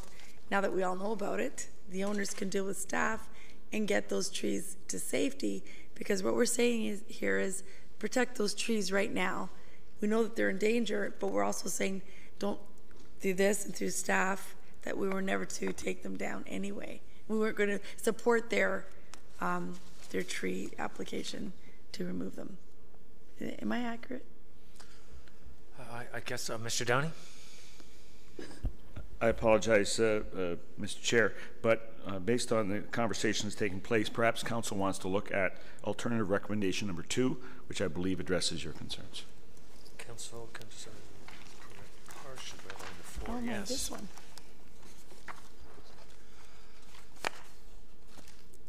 So, Mr. Downey, I was going to get to that. The report didn't specify, but it was one of the alternatives to allow the 4 removal of the spruce because of their health, and maintain the 2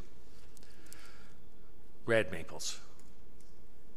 For our next report, can we get an age and a life expectancy of those for council, so we have an understanding? Okay, certainly, I can give you some information on red maples. Absolutely. So, may I?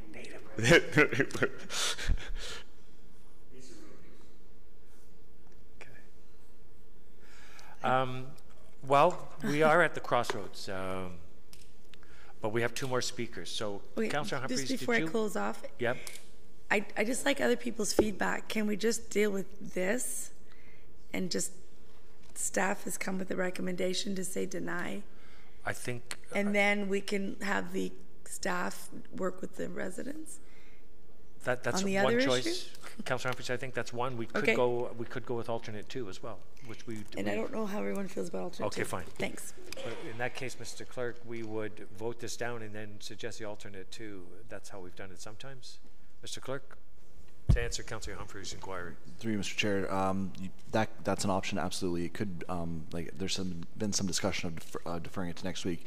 That could also occur too, with staff not being encumbered, then to provide another report next week. As long as the deferral motion isn't removed from the consent agenda, it gets procedurally a little bit awkward if it were to be removed. But no, I think that either one could happen.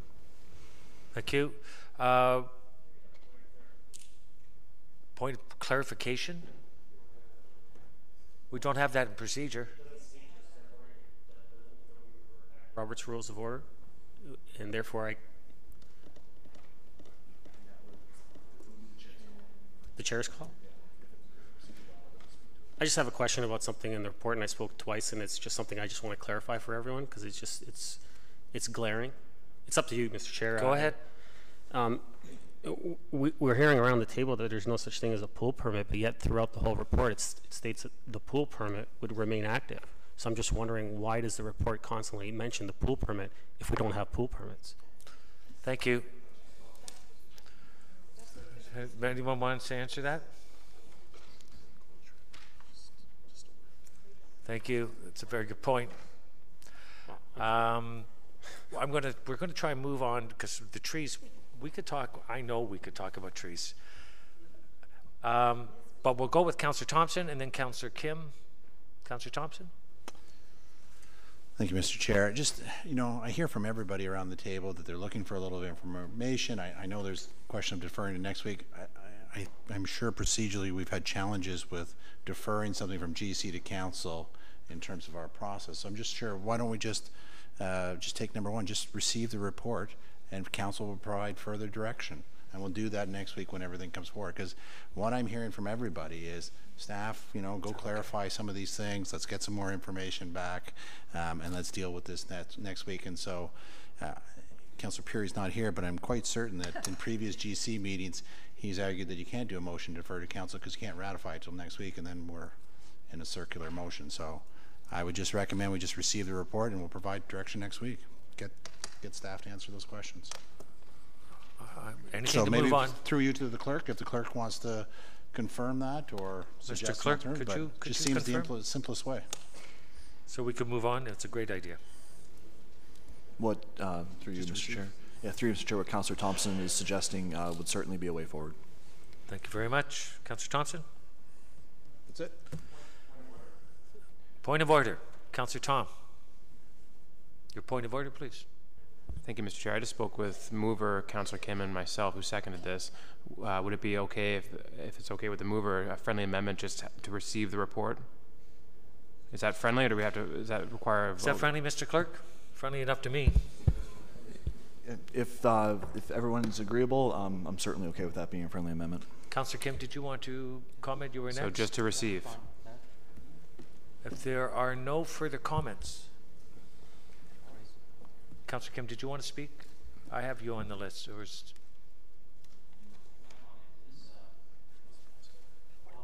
Despite all the procedural stuff, I just want to confirm that the Bentleys will invite us to their pool party next year, and we'll bring the cranberry juice, and we'll handle everything else next week. Tell them to lift it. That's it. Crazy about trees. All right, so it was suggested by the mover and the seconder that we receive, with the understanding that SAP would update us for council for next week. With all that information, I'm sure they have lots. I will call a vote. All those in favor? Opposed? That carries. So we decided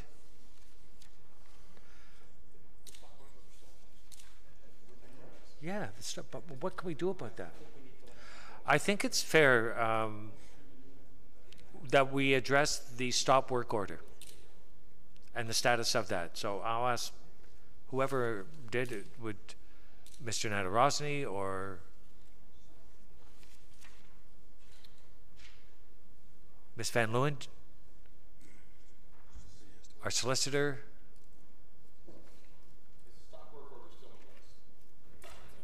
Through you, Mr. Chair, the stop work order is in place. Yes, it is. And I would suggest that until we've had an opportunity to review arborist reports, make a decision, that the stop work order remains in place. With the understanding that nothing can be done to help those trees until that work order is lifted. Because no work can be done there.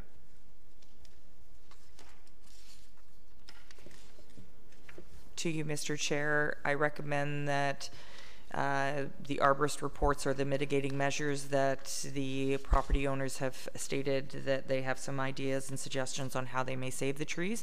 If Mr. Downey has an opportunity to review those reports and come back with that information. And stop work order?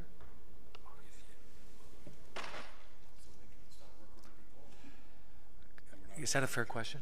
Could I ask that question, Mr. Nadarosny? I was going to ask Mr. Is there any discretion in lifting a stop work order for the benefit of the trees? Through you, Mr. Chair, we'll once we're not worried about the health of the tree, then we should be able to lift the stop work order.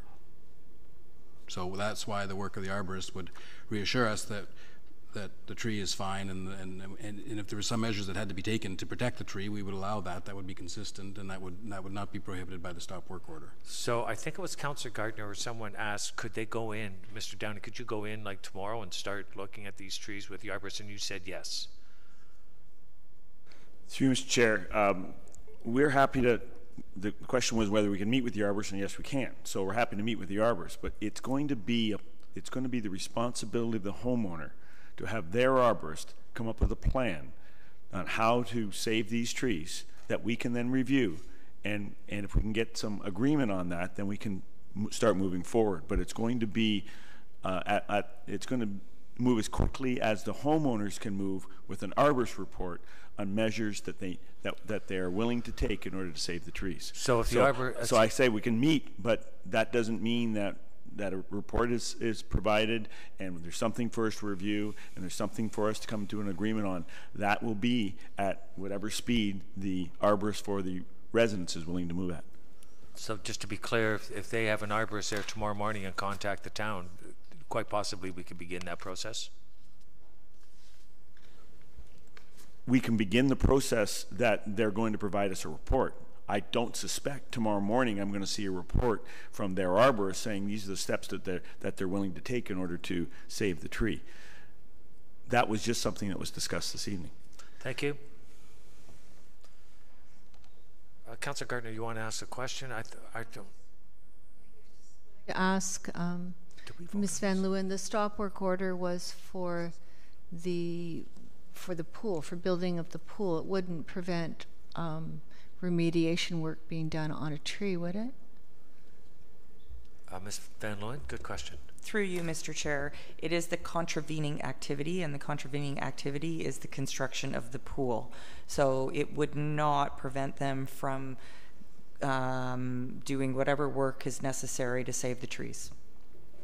I'm sorry, it would not prevent? Thank you. That's correct. Thank you. Councillor Thompson, I don't know why we're queuing, but if it's a quick question, please go ahead. I think it's important for the residents to understand that So do I. procedurally, this is a general committee meeting, and council cannot lift the work order at the general committee meeting. It can only happen at council, and so that's why we're deferring things to next week. And I'm not sure if they understand how it works in council, but I just wanted to reinforce that this is GC, and council cannot lift it today. But we'll deal with it in a week's time. That's fine. The question was, what? and I think it's fair to ask Mr. Nadarosny, it's also at the discretion of staff. Ms. Van Leeuwen, could I ask you that question? To lift the work order is at the discretion of staff or council decision? To you, Mr. Chair, it's staff's decision. Thank you very much. So then why don't you do it? Because you're looking for council's All right, direction. so we're going to move on. Thank you very much. Feel free to call any counselor if you need, or email when you get home. We'd be pleased to respond. I'm sure some of us would. So that's not right. So then why are they? We'll move to, I was going to say I need a break after that, but we're not. We're going to go to item 2. I thought we had 3 items. We'd be out of here in no time. Put in the tree. Did you put a tree in there? Why are they proceeding? All right, council. Item 2. This is with regards to the proposal of zoning bylaw amendment applications. Could I have someone put this on the floor, a seconder as well? We need direction. Would I put it on the floor, Mr. Clerk? Yes. Through Mr. Chair, if Councilor would, when putting this motion on the floor, provide a motion that either receives the applications or does not receive the applications. Thank you.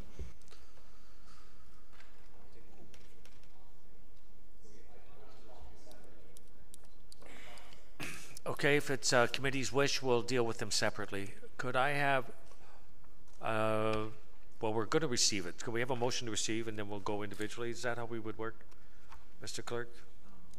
I don't know.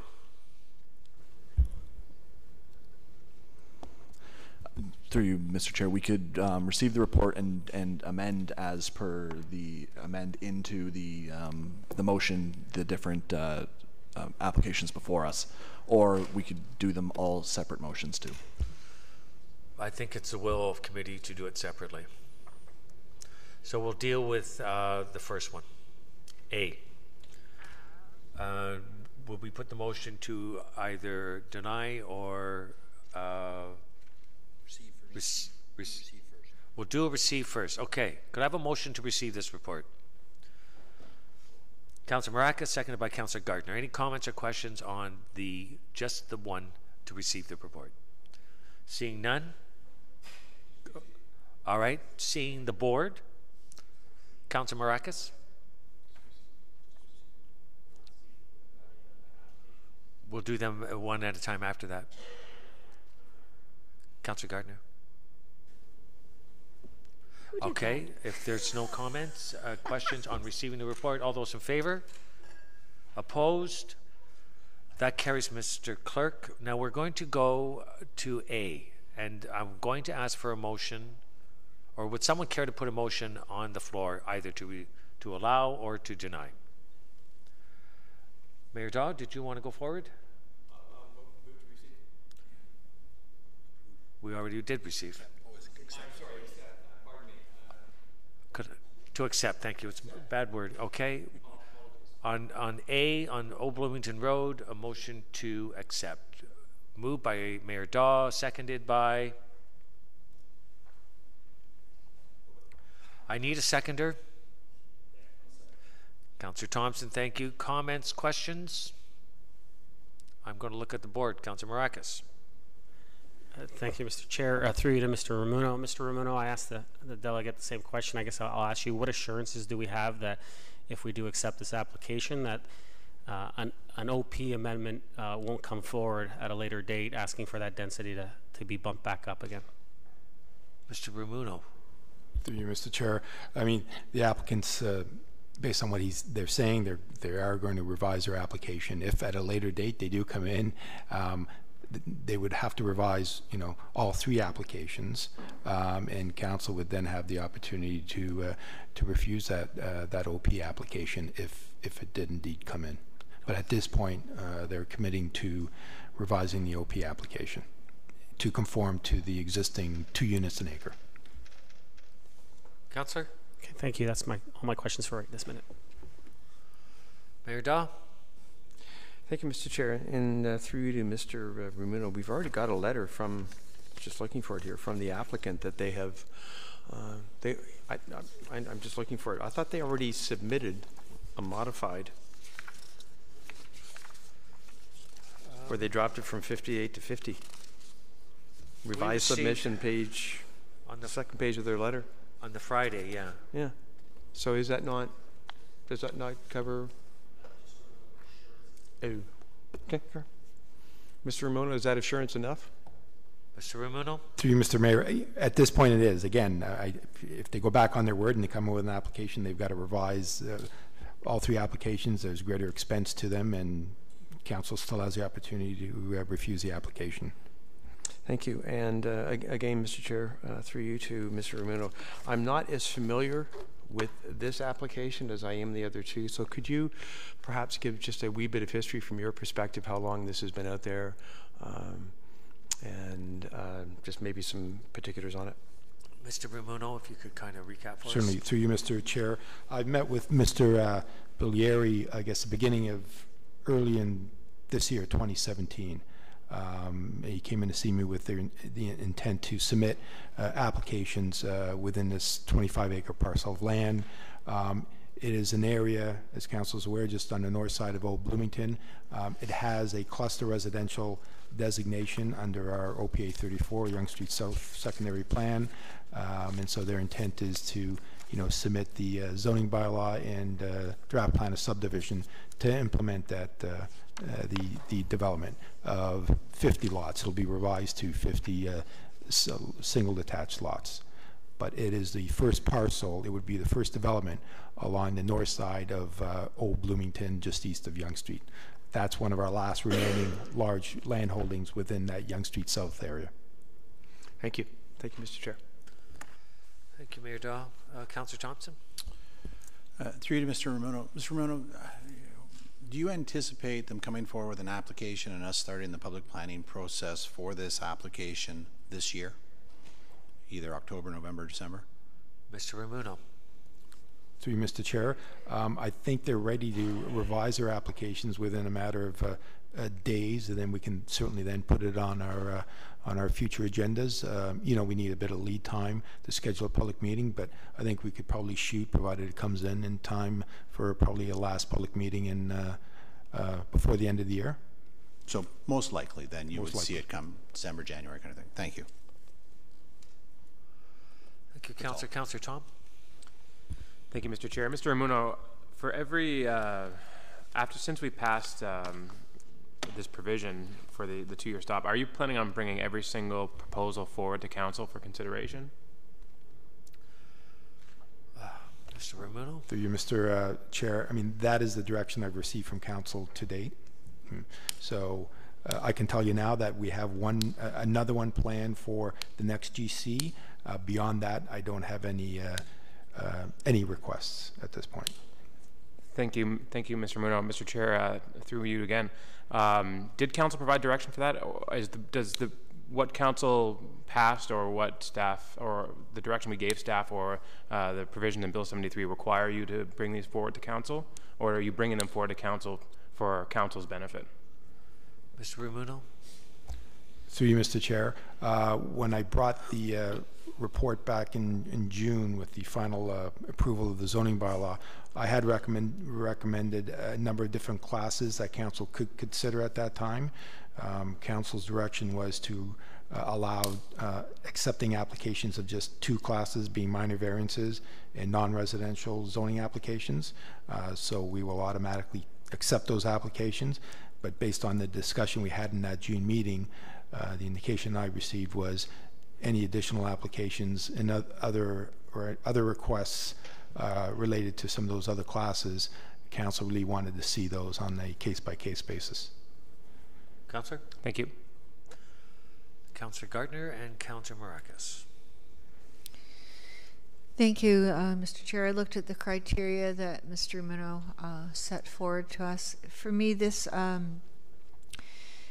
started on March 17th, and there was a meeting May 11th. So I would say it was in the works before we passed the bylaw, and on that basis, I would accept it going forward. Thank you, Councillor. I believe it's your second time, Councillor Maracas, so just checking if there's anyone else for first time. Not seeing anyone. Go ahead, please, Councillor Maracas. Thank you, Mr. Chair. Just quickly wanted to add, in my opinion, quite frankly, I really don't care whether any of these applications were in the process or in the fold, or whether they're about to be submitted or not. I don't think that that's the reason for the provision under Bill 73. I actually do believe that this one is a great example of what the provision was meant to do. This was originally looking at an OP amendment as well to increase the density. Knowing how strong and vocal this council is when it comes to the density in this area, they've looked at it and they said, well, for us to even get this application on the table, maybe we should pull back that density, in which they have. And so to me, that is what the purpose of this provision was meant to do, was to allow for that, basically, I guess you could say, mediation to occur before we even look at accepting the application. And so I'll be fine receiving this application to go forward in the public planning process. Thank you. I appreciate that. I never thought of it that way, but I like it. Seeing no further comments or questions, I'm going to call a vote. All those in favor? Opposed? That carries, Mr. Clerk. Our second B.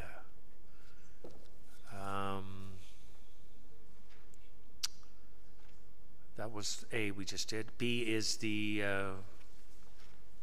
Yonge Street. I'm looking on the board, and I know Linda will get there. Could I have for the property on Yonge Street, could I have a mover? Would it be to accept? A move to accept, seconded by Councillor Maracas. I'm looking for comments or questions. To accept.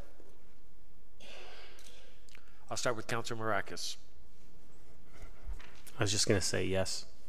Okay. Next. I'll call a vote then. All those in favor? Opposed? That carries, Mr. Clerk. We'll go to the third and final on this item. It is the Shimvest, Prado, and Preserve Aurora 2B. I'm not exactly sure in the report. Let me look at what page is that.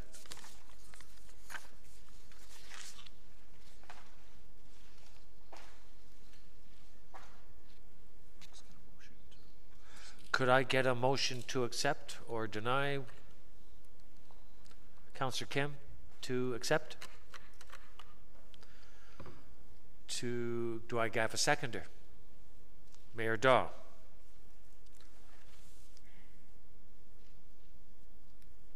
And this is on page 22 of our report. I'm looking for some speakers. Councillor Maracas? No.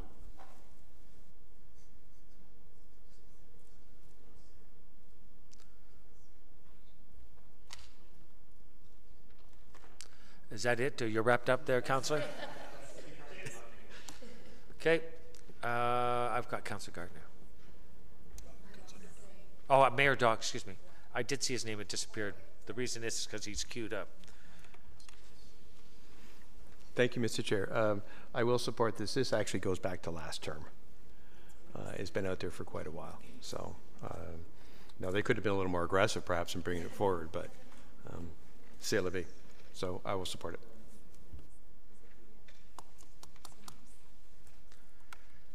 All right. Thank you, Mayor Daw. Councillor Gardner? This is David Tomlinson. I'm also going to say no to this. All right. Well, that was a robust. Does someone want to introduce some trees on these proposals? All right. So I've got Councillor Thompson. Since we're looking to extend the evening, through you to Mr. Romano. Mr. Romano, similar to earlier, do you anticipate this one coming forward to a public planning meeting at the end of the year, or by the end of the year? Mr. Romano? To you, Mr. Chair, yes, I do. Thank you.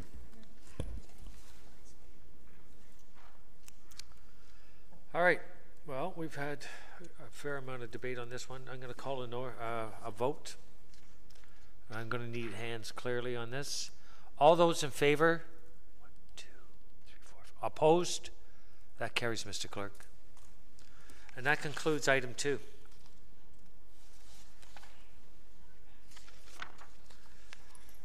Item 3, a mural sign. So moved, seconded. Councillor Tom, seconded. Chair's not allowed to second, is he? Councillor Thompson, thank you. Any comments, questions? I'll start with Councillor Gardner. Thank you. I have to agree with the staff recommendation, and I'm going to say, unfortunately, I have to agree with it because I think this business is trying to make a good business, and it's difficult. But what they've put at the front of their lounge certainly it doesn't fit in any way with our sign bylaw. So I would have to deny it. But I would also like to ask, or maybe just comment, I've noticed recently there are other storefronts in town that have their full window covered with things that don't agree with our sign bylaw. And so I'm not sure what we're supposed to do about this. I mean, we want our businesses to succeed, and we don't want to come down hard on everyone, but if we're going to come down hard on one, then we have to come down hard on others. So, and I don't know what the answer is, and I think maybe it's, I don't know if Ms. Van Leeuwen knows what the answer is, but I see it as a difficult problem and a problem of fairness for all of our businesses that are just trying to make a living. It's a comment. Any further comments? I'll take a moment to ask a question just for clarification. On a restaurant further north on the same side of Yonge Street, they have painted murals on the side. Are you familiar with it? It's Father Mustaches. It used to be King Richard's. But it's not in the front of the building, it's on the side. So they would have asked for permission, Ms. Van Leeuwen? To you, Mr. Chair, council approval is required for any mural signs within the town. I don't recall this one coming forward. Thank you. They're typically, in both cases, done by there's a sponsored or product that they're displaying. Alcohol. All right. Councillor Marakis? Through you, Mr. Chair, to Ms. Van Leeuwen. Ms. Van Leeuwen, is there a difference if it's on a window or if it's on the building itself? Does that make a difference? Ms. Van Leeuwen? Through you, Mr. Chair, depends if it's on the inside of a window. There is some provisions within the sign bylaw that speaks to signage within the building, so on the inside, but displayed in a window. Okay, thank you. All right, so we have the motion before us, and I'm seeing no further comments or questions. I'll call a vote. All those in favor? All those opposed? Okay, we go ahead with the recommendation. Do I ask what happens? What happens now? They got to remove it? After Tuesday, next Tuesday. Wow. Don't mess.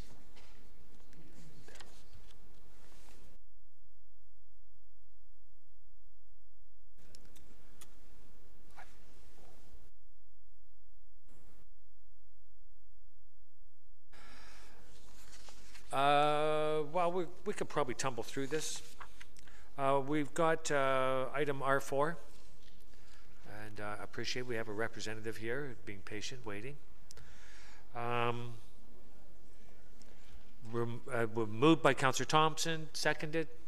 Mayor Daw. Comments, questions?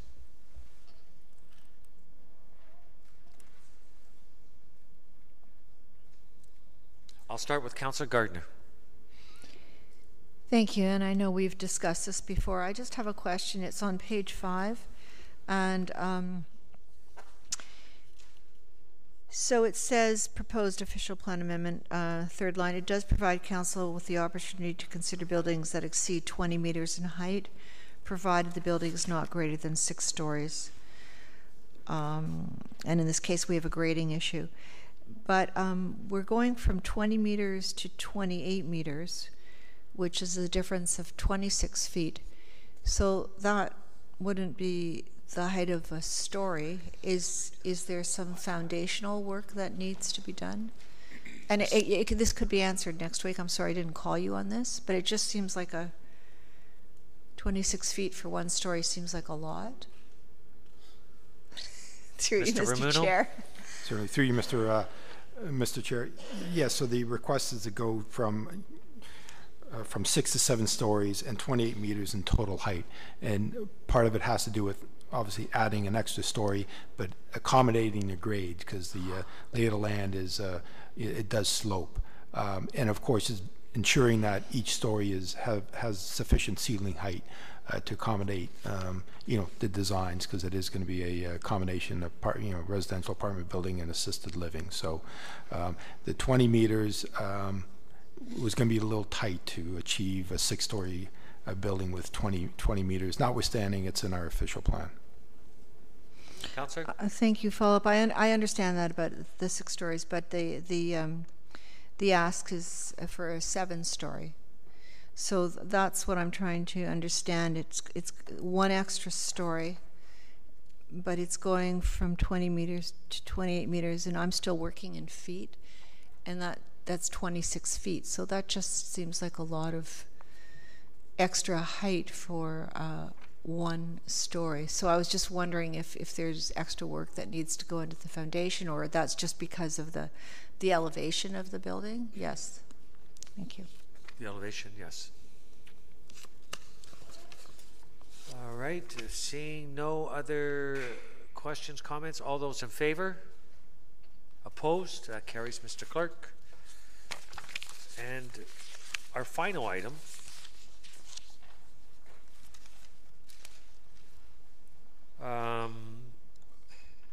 is the naming of a trailhead parkette. So could I have someone move this? Councillor Gardner, Mayor Daw, second. Councillor? Fine. So noted. Is that okay, Mayor Daw? All right. Any comments, questions? We'll start with Councillor Marakis and then Mayor Daw. Thank you, Mr. Chair. I think it's a great way to raise some money for South Lake, and I'm just curious: is there a minimum bid that has to be put in for this, or is it just going to be open-ended and If does anyone know? Maybe Mayor Daw?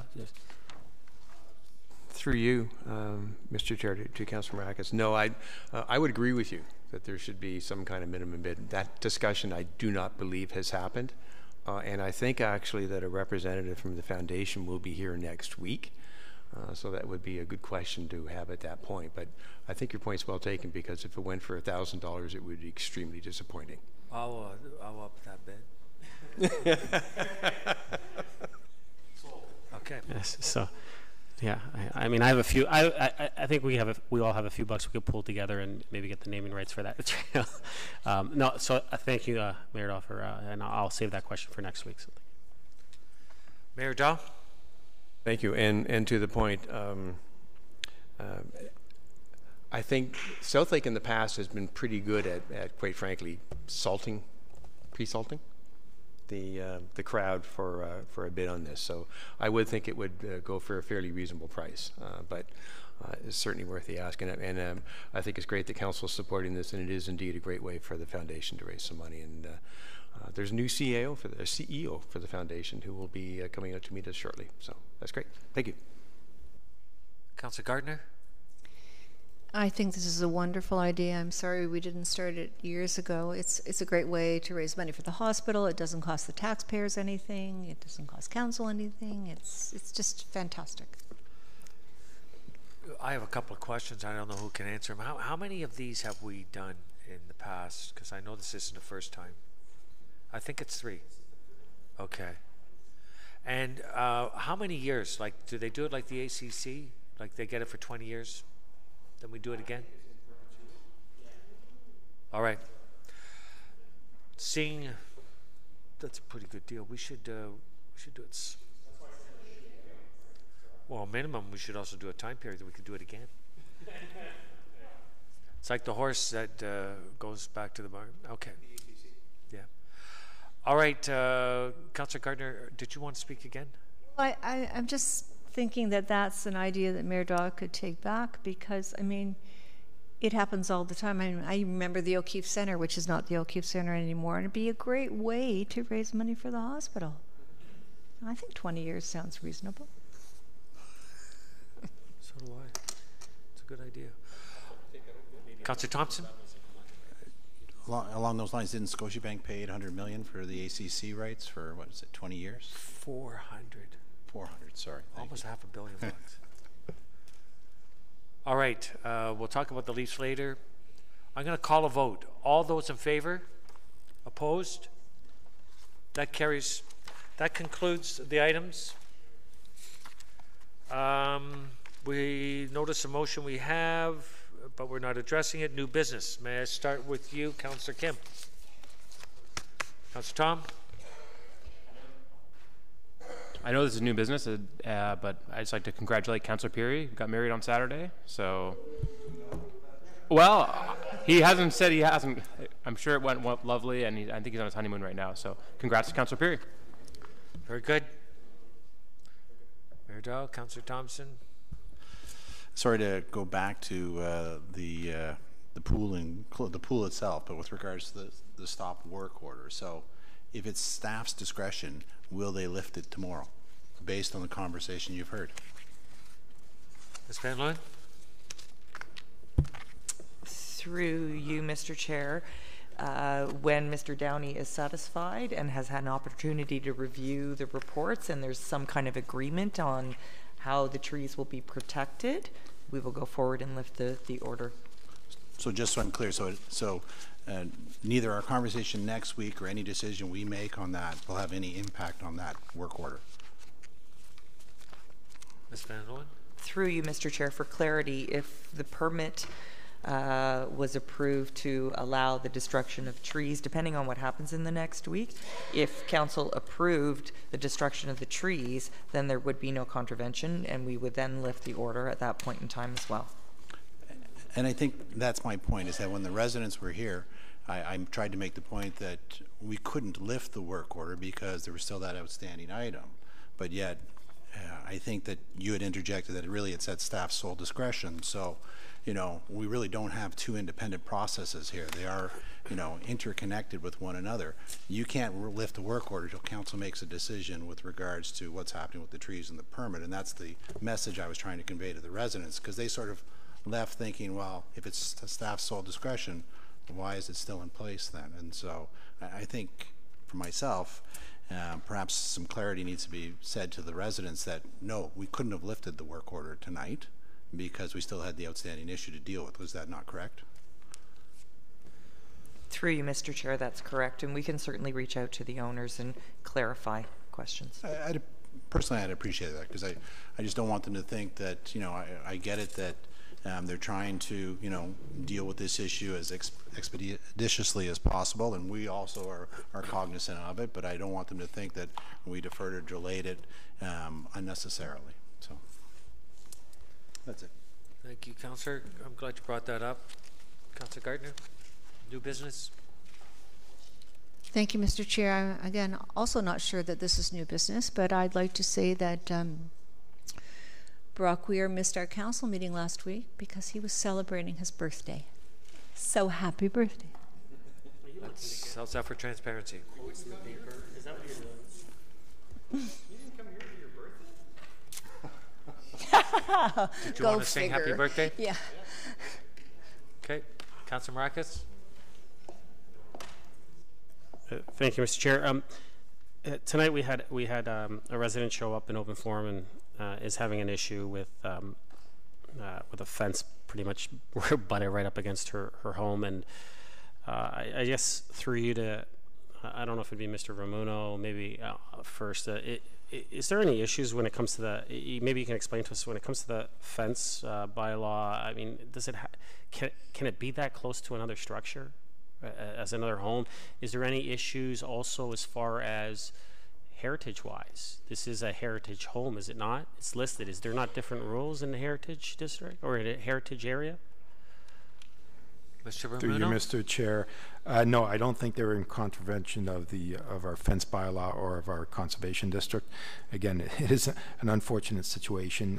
You know, the older area, obviously the home doesn't have much of a setback. It doesn't look like it has more than, it was constructed with, you know, less than a foot setback from the property line. So, you know, it's unfortunate, but I don't believe they're in contravention of any of our bylaws with respect to the placement of the fence, but we'll look into it, and if there is something, we'll certainly report back to council. Yeah, thank you, Mr. Ramuno. And then let's read Ms. Van Leeuwen. Ms. Van Leeuwen, we know that we passed the right to access bylaw. Are some of us, I mean, am I reading it incorrectly when I read it that in essence, by putting up this fence, you've almost eliminated any access to her or to that property? She has no way of accessing her own property on that side. If something was to happen, if a fence, I mean, if one of the clapboards broke or needed repair, what would happen? Would she have to remove the neighbor's fence? Ms. Van Leeuwen? Through you, Mr. Chair. The bylaw is intended to give property owners access to adjoining properties for the purpose of maintenance. There is a provision in the bylaw that speaks to damage to property and requires that the owner who's accessing the adjoining property is responsible for any damage that they may cause during that access, and that they are responsible for any repairs. Councillor? Thank you. And then, I mean, I don't know who can answer this one, but is there any safety concerns as far as the gas line being basically buried within this, behind this fence, with no one being able to access it unless that fence is removed? Ms. Van Leeuwen? There we go. Through you, Mr. Chair. That would be a question for OnBridge and the authorities having jurisdiction, whether or not they have concerns. Okay. Yeah, is there any way we can look into that and get some information as far as like get some information back to council so we can have a better understanding if this is a safety issue for our resident? So, like, would they have to post a sign for Enbridge to know where that gas cutoff is for the fire department in case there was an emergency? Would you have to say, here it is, behind this fence? I mean, it would make sense. All right, we'll leave it at that. Mr. Chair, if we could just, maybe if staff could get us some more information on this and let us know, basically, is there any type of resolution we can come up to for this situation? Because I mean, I'm looking at that fence and I can't see how it should actually be there. But I don't know. Councillor, is that it? New business? So you stimulated. I got one more. Oh, you got one more. Thank Well, you. you probably got 3 more after you. I know. You scared me when you said that. Yeah, if anyone has questions about the fence, yeah, go ahead. Councillor, is there anything Some else? others seem to have questions about the fence issue, so I'll allow that before I bring up my second thing, if that's okay with you, Mr. Chair. I don't know what they want. I just want to know if you have any more new business you would like to discuss. I do, but I'll wait till they ask their questions. Speak now. Okay. Mr. Ramuno, through you, Mr. Chair, Mr. Ramuno, the trucks on Bathurst are once again a pain. It seems that later on in the day, around the 4:20 mark, a few of them are parked along each side, and then you also have the sweepers going down the middle, which is also causing a bit of a dangerous situation for people driving and coming over that hill. If anyone knows driving along Bathurst and you're coming over that hill and coming down, it seems that people are having to avoid and swerve around some of these trucks. So maybe if we could also ask them to look into that and make sure that that situation doesn't continue to occur. Thank you. Thank you. Now, we'll start back to my left. Councillor Humphreys? Yeah, and then we'll go to Mayor Daw and Councillor Thompson. Thank you. Thank you, Councillor Marcus, for talking about that fence, which I think is a shame, but that's me. Quick question through you, Mr. Chair. It's been identified to me by a couple of the captains that work out on the station by Leslie and Wellington that they were told that there might be a traffic light installed out front. There has been one accident where the fire truck was hit about less than a year ago. So I would love to know where we are with that. I know it's a regional road, but do we have any impact to get that, and not a traffic light that actually, turns on or off at any time, but that the fire department can control it, like the one on Edward Street. Any plans for that? It truly is a safety concern now with all the new homes there and the traffic coming across at Leslie, and once in a while when I do visit, it's difficult to get out of that station fast. It's difficult at the start, too. Can we take this as an action item by staff to look at that as a traffic concern? We'll ask for an update, and Mr. Ramuno, any action that's coming forward, we'd appreciate hearing back. Thank you. And then, is there another opportunity to talk about any personal messages, or is this it? Talk whatever you want. It's not a new business item, though. I don't care. So I did want to share, on a personal note, one of our firefighters were injured on the weekend. Jeff Lee was worked, obviously with the York Central Fire Department, was on his bike and was hit by a motorcycle over the weekend. He's at, I believe, not Sunnybrook, maybe Sunnybrook, I'll find out where, but we're all wishing him well. He's doing great. He's in stable condition, but serious injuries. So, yes, exactly. So, great guy. We all wish the best for him and many prayers for him, and I'll keep you posted on his status. Thank you, Councillor. Mayor Daw. Thank you, Mr. Chair. And if I could go to Ms. Van Leeuwen with respect to the fencing issue, because I was looking at the survey Ms. Van Leeuwen has, and I think it would be worthwhile for council to see that. If I could ask Ms. Van Leeuwen to put that up on the overhead for us. If you don't mind, Ms. Van Leeuwen. Okay. Are you going to make further comment? Well, I think I think there's a lot more to this issue than meets the eye, quite frankly.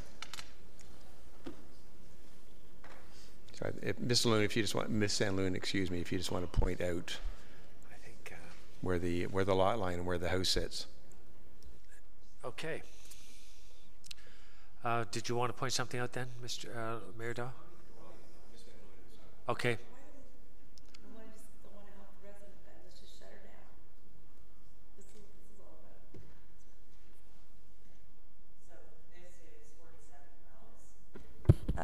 this line here is the deed line. This darker line, it's not really identified on the survey what it is, but the deed line being the property line is here, and the building seems to encroach. Oh, could you let that happen? This is new business. Councillor Tom, point of order. I'd like a ruling on whether or not we should be looking at deeds and surveys in new business. I think that new business is for staff to, you know, like, I'd like a ruling on whether or not this is permissible under new business. I don't think it is. I think we should move on. It's removed. Mayor Daw. Thank you. And last but not least, Councillor Thompson. Thank you. I think the comments around the fencing, I think, we've heard, but I guess if Mr. Mamuno is going to bring back further information, one thing I would ask is that if we could be proactive, there may be other situations in town. I get it, this is pretty rare, but what, if anything, can we do to prevent something like this happening in the future? And if staff can give some thought to that and look at proactive ways to deal with it, because it may happen again, and it'd be a shame on us if we didn't take any steps to try and prevent a similar situation occurring. So if you could just give that some thought for future, that would be great. Thank you. I've seen where the big saw comes out, so we just slice a house in half. All right, that concludes. We'll do a bio break and we'll come back. We'll adjourn it when we come back. Or do you want to adjourn now? Sure. Okay, could I have someone move to adjourn? Councillor Tom, Councillor Kim, all in favor? We're now adjourned. Thank you.